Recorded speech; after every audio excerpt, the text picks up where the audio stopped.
नमस्कार, मैं प्रिया। आज है 24 सितंबर। चले जानते हैं बिहार की 25 बड़ी खबरों को। बिहार में अमीन के 40 पदों पर निकाली गई रिक्तियां। Bihar combined entrance competitive examination board BCECEB ने एक ऑनलाइन नोटिफिकेशन जारी करके अमीन के पदों पर वैकेंसी निकाली है, जिसके तहत बिहार बोर्ड ने 40 पदों पर नियुक्तियों के लिए आवेदन की मांग की है। उम्मीदवारों को बिहार सरकार के पर्यावरण, वन और जलवायु परिवर्तन विभाग के तहत भर्ती किया जाएगा। अमीन के पदों पर आवेदन करने के लिए 30 सितंबर से शुरुआत होने वाली है। 31 अक्टूबर 2020 तक यह चलने वाला है। ऐसे में जो भी अमीन के पदों पर आवेदन करना चाहते हैं वो 31 अक्टूबर तक BCECE.bihar.gov.in के आधिकारिक पोर्टल पर विजिट करके आवेदन कर सकते हैं। पूर्व डीजीपी गुप्तेश्वर पांडे ने आगे की रणनीति पर साधी चुप्पी। बिहार के पूर्व डीजीपी गुप्तेश्वर पांडे ने स्वैच्छिक सेवानिवृत्ति लेकर सबको अचंभित कर दिया है। हालांकि उनकी सेवानिवृत्ति के बाद कई तरह के कयास लगाए जा रहे थे, मगर अब तक डीजीपी गुप्तेश्वर पांडे सभी मुद्दों पर चुपचाप नजर आ रहे हैं। डीजीपी गुप्तेश्वर पांडे ने चुनावी मैदान में उतरने के सवाल को टालते हुए कहा है कि इस मुद्दे पर अपने लोगों से बात करने के बाद वो अपनी कोई प्रतिक्रिया जाहिर करेंगे। आपको बता दें, डीजीपी गुप्तेश्वर पांडे ने मंगलवार को सेवानिवृत्ति की अवधि से 5 महीने पहले ही दे दिया था, जिसके बाद से उनकी राजनीति में आने के कयास लगाए जा रहे थे। इतना ही नहीं, उन्होंने मीडिया में आई खबरों का भी खंडन किया है। बेरोजगारों के लिए बिहार सरकार ने बनाया अपना रोजगार पोर्टल। बिहार में बेरोजगारी अपने चरम पर पहुंच चुकी है। लगातार विपक्षी दल बेरोजगारी के मुद्दे को लेकर सरकार को घेरते भी नजर आए। हालांकि इस बार चुनाव में भी बेरोजगारी एक चुनावी मुद्दा बनता नजर आ रहा है। इन्हीं सबको ध्यान में रखते हुए बिहार सरकार ने बेरोजगारों के लिए नया रोजगार पोर्टल जारी कर दिया है, जो सिर्फ बिहार की जनता के लिए समर्पित होगा। मिली जानकारी के अनुसार यह पोर्टल श्रम संसाधन विभाग की तरफ से तैयार करवाए गए हैं। इस पर अपने राज्य, देश और विदेशों से जुड़ी जॉब की डिटेल उपलब्ध करवाई जाएगी। इतना ही नहीं, इस पोर्टल को बड़ी कंपनियों से जोड़ने का भी काम किया जा रहा है, जिससे अब केंद्रीय पोर्टल पर निर्भरता बिहार वासियों की खत्म हो जाएगी। BPSSC SI मुख्य परीक्षा का एडमिट कार्ड हुआ जारी। BPSSC SI मुख्य परीक्षा का एडमिट कार्ड जारी कर दिया गया है। दिए गए निर्देश के अनुसार आधिकारिक वेबसाइट पर जाकर इसे डाउनलोड कर सकते हैं। मिली जानकारी के अनुसार Bihar police subordinate service commission ने बुधवार को sub inspector, sergeant, assistant superintendent, jail इत्यादि पदों के लिए एडमिट कार्ड जारी कर दिया है। जिन अभ्यर्थियों को परीक्षा देनी है वो आधिकारिक वेबसाइट BPSSC.bis.nic.in पर जाकर इसे डाउनलोड कर सकते हैं। आपको बता दें, मुख्य परीक्षा 11 अक्टूबर 2020 को आयोजित करवाई जाएगी। सभी छात्रों को परीक्षा फॉर्म में अपने एडमिट कार्ड की एक हार्ड कॉपी लानी होगी। बिहार में 27 सितंबर तक भारी बारिश के साथ आकाशीय बिजली गिरने की जताई गई संभावना। बिहार में एक बार फिर से मौसम में तेज करवट ले ली है। मानसून के रंग एक बार फिर से दिखाई देने लगे हैं, जिसको कि देखते हुए आपदा प्रबंधन विभाग ने सभी लोगों से सतर्क रहने की नसीहत दी है। साथ ही सभी डीएम को भी सतर्कता जारी कर दिया है। मौसम विभाग की तरफ से जारी किए गए पूर्वानुमान के अनुसार आने वाले 27 सितंबर तक बिहार में भारी बारिश की चेतावनी दे दी गई है। मौसम विभाग के मुताबिक 24 सितंबर के बाद उत्तर बिहार के कई जिलों में भारी बारिश की आशंका जताई गई है। मौसम वैज्ञानिकों ने इसके साथ ही आकाशीय बिजली गिरने की संभावना भी जता दी है। साथ ही सभी आम नागरिकों से मौसम खराब होने के दौरान घरों में रहने की नसीहत भी दी है। बिहार में कोविड-19 प्रभावितों की संख्या पहुंची 1,73,000 के पार। बिहार में कोविड-19 प्रभावितों की संख्या लगातार बढ़ती जा रही है। स्वास्थ्य विभाग की तरफ से बीते दिन के पिछले 24 घंटे में जारी किए गए आंकड़ों के अनुसार कुल मिलाकर 1598 नए मरीजों की पुष्टि की गई है। प्रभावितों की संख्या जिसके बाद 1,73,063 पर पहुंच गई है। वहीं कोविड-19 से ठीक होने वाले मरीजों की संख्या में भी बढ़ोतरी देखी गई है। अगर हम प्रभावित जिलों की संख्या की बात करें तो अररिया में 58, अरवल में 40, औरंगाबाद में 32, बांका में 39, बेगूसराय में 17, भागलपुर में 43, भोजपुर में 11, बक्सर में 16, दरभंगा में 28, पूर्वी चंपारण में 37, गया में 36, गोपालगंज में 66, जमुई में 25, जहानाबाद में 23, कैमूर में 22, कटिहार में 15, खगड़िया में 6, किशनगंज में 46, लखीसराय में 59, मधेपुरा में 62, मधुबनी में 37, मुंगेर में 31, मुजफ्फरपुर में 89, नालंदा में 60, नवादा में 29, पटना में 219, पूर्णिया में 72, रोहतास में 33, सहरसा में 57, समस्तीपुर में 18, सारण में 40, शेखपुरा में 24, शिवहर में 10, सीतामढ़ी में 16, सिवान में 12, सुपौल में 71, वैशाली में 41, पश्चिम चंपारण में 55। स्वास्थ्य विभाग की तरफ से बीते शाम 4 बजे तक जारी किए गए अपडेट के अनुसार कुल मिलाकर 1,58,546 मरीज ठीक हो चुके हैं। वहीं 874 लोगों की जान जा चुकी है। मुजफ्फरपुर गया में नई डीजल गाड़ियों के निबंधन पर लगी रोक। मुजफ्फरपुर गया में नई डीजल गाड़ियों के निबंधन पर पूरी तरीके से रोक लगा दी गई है। दोनों शहरों के लिए लागू किए गए स्वच्छ हवा कार्य योजना के तहत यह फैसला लिया गया है। उप मुख्यमंत्री सुशील कुमार मोदी ने ट्वीट करके इस बात की जानकारी दी है और बताया है कि वायु प्रदूषण से कोविड-19 के संक्रमण को बढ़ता देखकर उक्त फैसला लिया गया है। अमेरिका के हार्वर्ड विश्वविद्यालय के एक अध्ययन में पाया गया है कि वायु में PM 2.5 की वृद्धि होने पर कोविड-19 की परेशानी कई प्रतिशत बढ़ जाती है, क्योंकि इसके कारण फेफड़े प्रभावित होते हैं और रोग प्रतिरोधक क्षमता कम हो जाती है। बिहार चुनाव को लेकर प्रवासियों के लिए चुनाव आयोग ने दी पंजीकरण की विशेष सुविधा। प्रवासियों को लेकर चुनाव आयोग ने पंजीकरण की सुविधा मुहैया करवाई है। मिली जानकारी के अनुसार कोविड-19 के इस माहौल के बीच बिहार में विधानसभा चुनाव का आयोजन करवाया जाना है। इसको लेकर राजनीतिक दल और चुनाव आयोग पूरी तरीके से जुड़ चुकी है। इस माहौल में मतदान प्रतिशत को सही रखना भी चुनाव आयोग के लिए एक चुनौती बन गया है। लॉकडाउन लागू होने के बाद बाहरी राज्यों में अपने घर वापस लौटे प्रवासियों को भी मतदान करने का मौका मिलने वाला है। उनकी सुविधाओं को ध्यान में रखते हुए 18 साल से अधिक उम्र के प्रवासियों के लिए पंजीकरण की विशेष सुविधा दी गई है, जिसके तहत www.nvsp.in पर फॉर्म की सुविधा उपलब्ध करवाई गई है, जिसके तहत फॉर्म नंबर 6 में विधानसभा क्षेत्र बदलने या नए मतदाता के रूप में पंजीकरण करने की सुविधा ले सकते हैं। फॉर्म 8 में मतदाता सूची में दर्ज विवरणों में सुधार के लिए सुविधा ले सकते हैं। फॉर्म 8क में विधानसभा क्षेत्र के अंतर्गत बूथ बदलवाने के लिए इसका इस्तेमाल कर सकते हैं और फॉर्म 7 के तहत मतदाता सूची से नाम हटाने के लिए आवेदन कर सकते हैं। आज बिहारी पहचान में हम बात करेंगे दलेर मेहंदी की। दलेर मेहंदी भारत में बॉलीवुड में जाना माना नाम है, जिनका जन्म बिहार की राजधानी पटना में 18 अगस्त 1967 को हुआ था। पेशे से एक गायक, संगीत निर्माता, गीत लेखक भी हैं। उन्होंने फोक, रॉक एंड पॉप, भांगड़ा संगीत गाया है। उनका असली नाम दिलेर सिंह है, लेकिन संगीत की दुनिया में इनको दलेर मेहंदी के नाम से जाना जाता है। दलेर मेहंदी एक भारतीय गायक, संगीत लेखक और म्यूजिक निर्माता है और इन्होंने मेहंदी का नाता एक ऐसे परिवार से है जिसमें हमेशा से गायकों की भरमार रही है। दलेर मेहंदी ने अपनी बुलंद आवाज के सारे संगीत को दुनिया भर में लोकप्रिय बना दिया है। इसके साथ ही बॉलीवुड संगीत का पूरा श्रेय इन्हें ही जाता है। आपको बता दें, दलेर मेहंदी का पहला गाना जिसमें खूब सुर्खियां बटोरी थी वो है बोलो तारा रारा। इसके साथ ही उन्होंने अपना पहला एल्बम नाना ना रे गाया था, जिसमें भी खूब ध्यान आकर्षित किया था। आलम यह है कि आज भी पार्टियों में यह गाने खूब बजाए जाते हैं।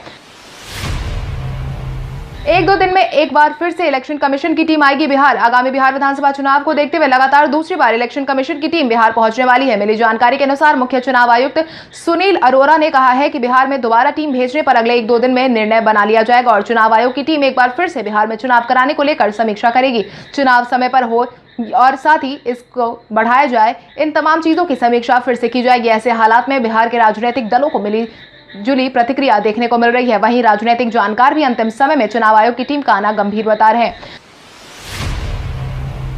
राजस्थान, बिहार और हरियाणा में 12वीं पास को मिला नौकरी का मौका। भारतीय वायुसेना राजस्थान, बिहार और हरियाणा में भर्ती का आयोजन करवाने वाली है। यह भर्तियां airman groups x technical trade यानी कि एजुकेशन इंस्ट्रक्टर को छोड़कर अन्य पदों पर करवाई जाएगी। भर्ती रैली के लिए पहले airmanselection.cdac.in पर जाकर ऑनलाइन रजिस्ट्रेशन करवाना होगा, जो 27 सितंबर 2020 से शुरू होने वाला है। नोटिफिकेशन के मुताबिक भारतीय वायुसेना 9 अक्टूबर से 20 अक्टूबर के बीच भारतीय रैली आयोजन करेगी। उम्मीदवारों को जन्म 17 जनवरी 2000 से लेकर 30 सितंबर 2003 के बीच होना अनिवार्य कर दिया गया है। साथ ही मैथ्स, फिजिक्स और इंग्लिश के साथ 12वीं पास और 12वीं में कम से कम 50% मार्क्स होना जरूरी है।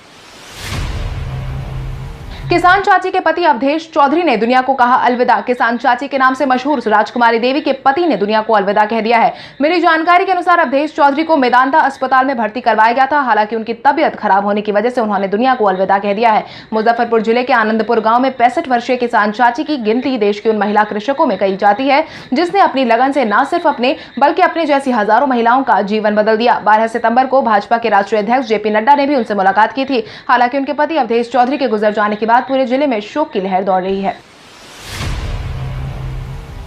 मुख्यमंत्री नीतीश कुमार ने एक बार फिर से की कार्यकर्ताओं से मुलाकात। आगामी बिहार विधानसभा चुनाव को ध्यान में रखते हुए मुख्यमंत्री नीतीश कुमार ने भी अब पूरे तरीके से सक्रिय नजर आ रहे हैं और यही कारण है कि लगातार दूसरे दिन उन्होंने बीते दिन पार्टी दफ्तर पहुंचकर कार्यकर्ताओं से मुलाकात की है। मेरी जानकारी के अनुसार कार्यकर्ताओं से मुख्यमंत्री नीतीश कुमार डायरेक्ट मुलाकात करने वाले हैं। कोविड-19 के माहौल में मुख्यमंत्री नीतीश कुमार ने कार्यकर्ताओं से सीधे मुलाकात नहीं की थी, लेकिन अब वो कार्यकर्ताओं से मुलाकात करके चुनावी टिप्स दे रहे हैं, जिसके परिणाम स्वरूप मुख्यमंत्री नीतीश कुमार ने बीते दिन जदयू कार्यालय पहुंचकर कार्यकर्ताओं से मुलाकात की। हालांकि मंगलवार को भी उन्होंने पार्टी कार्यकर्ताओं से चुनावी तैयारियों की जानकारी ली थी। कोविड-19 के बीच बिहार में लोकल ट्रेनों का परिचालन जल्द शुरू होने का भेजा गया प्रस्ताव। कोविड-19 के माहौल के बीच मुंबई से लोकल ट्रेन का परिचालन शुरू करवा दिया गया है। इसी को ध्यान में रखते हुए बिहार में भी जल्द ही लोकल ट्रेन के परिचालन पर विचार विमर्श किया जा रहा है। इसको लेकर रेल मंत्रालय को अपना प्रस्ताव जारी कर दिया गया है। रेल मंत्रालय अगर इसकी अनुमति दे देता है तो जल्द ही लोकल ट्रेनों के परिचालन शुरू हो सकते हैं। हालांकि अभी कुछ भी कहना मुश्किल है। ट्रेनों का परिचालन तभी शुरू हो पाएगा जब राज्य सरकार की अनुमति दे दे। कोरोना के माहौल में लोकल ट्रेनों को चलाने में बहुत तरह की परेशानियों का सामना करना पड़ सकता है। 1988 बैच के आईपीएस एसके सिंघल ने बिहार डीजीपी का संभाला प्रभार। 1988 बैच के आईपीएस अधिकारी एसके सिंघल ने डीजीपी पद का पदभार बीते दिन से ग्रहण कर लिया है। वर्तमान में डीजीपी सिविल डिफेंस के हैं। डीजी के साथ ही वो एसके सिंघल ने बिहार डीजीपी का भी अतिरिक्त प्रभार ग्रहण कर लिया है। आपको बता दें, पूर्व डीजीपी गुप्तेश्वर पांडे ने 5 महीने पहले वीआरएस ले लिया है। बिहार सरकार ने अधिसूचना जारी करके देर रात इसकी जानकारी दे दी थी। एसके सिंघल ने बुधवार को पुलिस मुख्यालय पहुंचकर अपना पदभार ग्रहण किया है।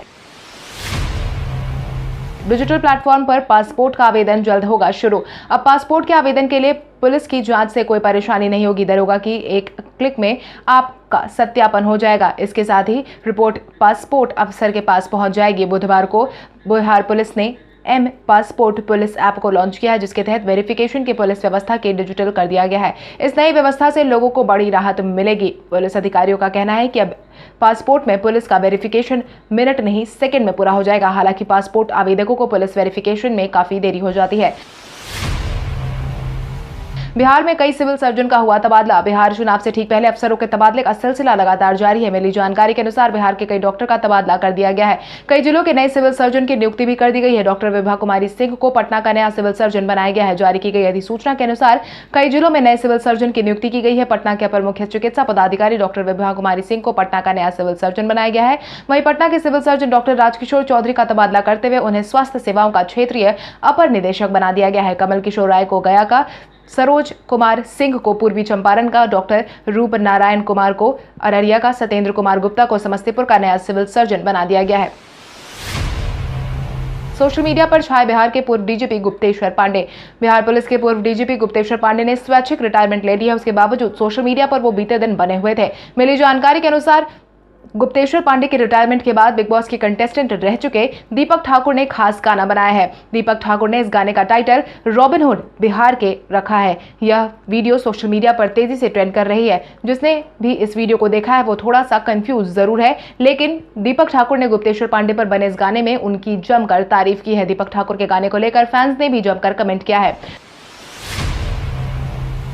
बिहार विधानसभा चुनाव में ईवीएम ले जाने वाले वाहनों में लगा होगा जीपीएस। बिहार विधानसभा चुनाव के आयोजन की तारीख की घोषणा कभी भी करवाई जा सकती है। वहीं चुनाव के सफलतापूर्वक आयोजन को लेकर चुनाव आयोग लगातार सतर्कता के साथ काम कर रही है। इसी क्रम में अब बिहार पुलिस चुनाव को ध्यान में रखते हुए ईवीएम ले जाने वाले वाहनों में जीपीएस ट्रैकिंग सिस्टम लगाने का फैसला सुनाया गया है। इसके साथ ही ईवीएम लेकर जाने वाले पदाधिकारियों और पुलिस बल को भी रास्ते में नहीं रुकने का आदेश दिया गया है। इसके साथ ही काउंटिंग हॉल में भी सीसीटीवी का स्क्रीन लगाया जाएगा ताकि चुनाव में किसी भी तरह की गड़बड़ी अनदेखी ना की जा सके।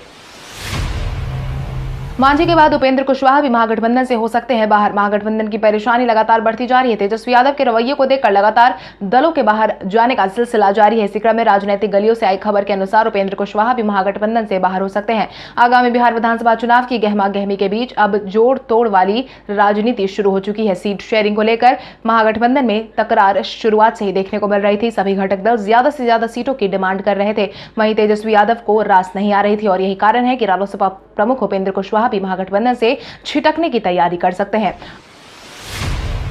अंबेडकर के पौत्र ने किया बड़ा ऐलान। बिहार विधानसभा चुनाव के पहले बिहार की सियासत में तीसरा विकल्प की चर्चा हो रही है। संविधान निर्माता भीमराव अंबेडकर के पौत्र और पूर्व सांसद प्रकाश अंबेडकर बीते दिन पटना पहुंच चुके हैं। वहां उन्होंने प्रेस कॉन्फ्रेंस में कहा कि उनकी पार्टी वंचित बहुजन मोर्चा भी बिहार में चुनावी मैदान में उतरने वाली है। इतना ही नहीं, इस मौके पर उन्होंने भाजपा पर भी जमकर निशाना साधा। प्रकाश अंबेडकर ने कहा कि बिहार के साथ साथ पूरे देश में परेशानी का माहौल है। भाजपा और आरएसएस वातावरण को तनावपूर्ण बनाए। वह वंचित बहुजन मोर्चा बिहार विधानसभा चुनाव में अन्य दलों के साथ गठबंधन कर चुनावी मैदान में उतरेगी। यह संभव है कि उनकी पार्टी सभी सीटों पर चुनावी मैदान में उतर सकती है।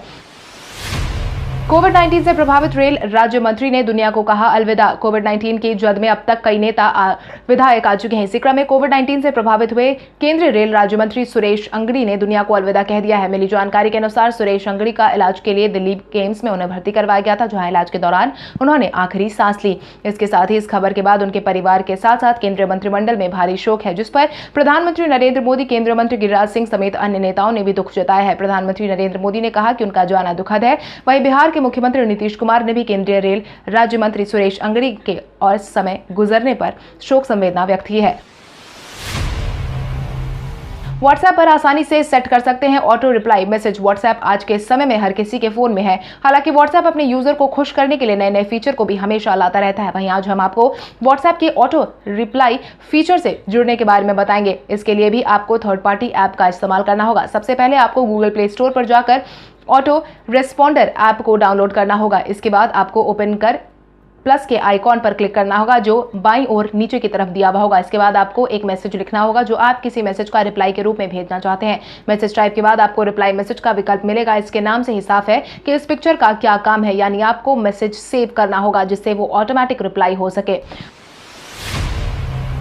मुंबई में बिना सरनेम के बावजूद गुजारा करने की कहानी बताई रवि किशन ने। भाजपा सांसद और अभिनेता रवि किशन ने बॉलीवुड पर लोकसभा में सवाल उठाया था कि अब रवि किशन ने अपने पुराने दिनों को याद करते हुए मुंबई में बताया है कि अपने संघर्षों के दिनों के बारे में उन्होंने जिक्र किया है, जिसके तहत उन्होंने कहा कि जब उन्होंने मुंबई जाने का फैसला लिया था तब उन्होंने सभी उत्तर प्रदेश के लोगों को मुंबई में भैया कहकर बुलाया जाता था। भैया मुंबई में दूध वाले, ठेले वाले और अन्य छोटे मोटे काम के लिए पहचाने जाते थे। मायानगरी में भैया को बहुत ही तुच्छ नजर से देखा जाता था। रवि किशन ने सरनेम शुक्ला हटाने के बारे में कहा कि शुक्ला तो हटाना पड़ेगा। वहां के डायरेक्टर ने मुझे कहा था, मेरे पास न पैसे थे और अपने पिता का नाम हटाना इससे दुखद क्या होगा, रोजी रोटी के लिए ऐसा भी करना पड़ा। मुंबई इंडियंस ने हासिल की पहली जीत। इंडियन प्रीमियर लीग 2020 में हार से अपने पारियों की शुरुआत करने वाली मुंबई इंडियन्स ने दूसरे मुकाबले में शानदार वापसी की है। अबू धाबी में खेले गए 5वें मैच में मुंबई इंडियंस ने कोलकाता नाइट राइडर्स को 49 रनों से हरा दिया है। 196 रनों के लक्ष्य का पीछा करते हुए कोलकाता नाइट राइडर्स अपने नाम के मुताबिक काम नहीं कर सकी। रसेल और मॉर्गन जैसे खिलाड़ी को मुंबई इंडियंस के गेंदबाज ने हिलने तक नहीं दिया। वहीं मुंबई इंडियंस के 195 रनों के लक्ष्य के जवाब में कोलकाता की टीम महज 146 रन ही बना सकी। केकेआर के लिए पैट कमिंस ने 33 रन बनाए। दिनेश कार्तिक ने 30 रनों की पारी खेली। वहीं दूसरी तरफ मुंबई इंडियंस की बात करें तो रोहित शर्मा ने शानदार पारी खेलते हुए 54 गेंदों में 80 रन बनाए हैं, जिसमें उन्होंने 3 चौके और 6 छक्के लगाए। कल हमारे द्वारा पूछे गए सवाल का जवाब आप में से बहुत सारे यूजर ने हमें कमेंट करके दिया था। उसके लिए आपका बहुत बहुत धन्यवाद। आप में से जिन यूजर का कमेंट हमें अच्छा लगा है उनके नाम है सोनू आलम, पूजा कुमारी, अजय कुमार, शिवानी कुमारी, ओमकार सिंह, विशाल सोनी, अनुज कुमार, अनुज तिवारी, बंटी चौरसिया, संजीव कुमार, अशोक सिंह, जितेंद्र कुमार, सुनील कुमार, मंजीत कुमार, मुकेश कुमार, चंदन कुमार, मंजय कुमार, प्रतिमा कुमारी, अशरफ हुसैन, कमलेश्वर भगत, शंभु कुमार, विपिन कुमार, देवेंद्र कुमार। इसके अलावा हमारी टीम को और भी लोगों के जवाब अच्छे लगे हैं, मगर समय के अभाव के कारण हम उनका नाम नहीं ले पाए, लेकिन आप हमारे सवालों का जवाब देते रहे। हम कल आपका नाम लेने की पूरी कोशिश करेंगे। तो चलिए बढ़ते हैं आज के सवाल की ओर। आज का सवाल कुछ इस प्रकार है, आपके अनुसार बिहार के पूर्व डीजीपी गुप्तेश्वर पांडे को चुनावी मैदान में उतरना चाहिए या नहीं? अपने जवाब हमें कमेंट करके जरूर बताएं। इसके साथ ही आज के लिए बस इतना ही। अगर आप ये वीडियो हमारे यूट्यूब पर देख रहे हैं तो हमारे चैनल को सब्सक्राइब करें और बेल आइकन दबाना ना भूलें। और अगर आप ये वीडियो हमारा फेसबुक पर देख रहे हैं तो इस वीडियो को लाइक करें और ज्यादा से ज्यादा शेयर करें। धन्यवाद।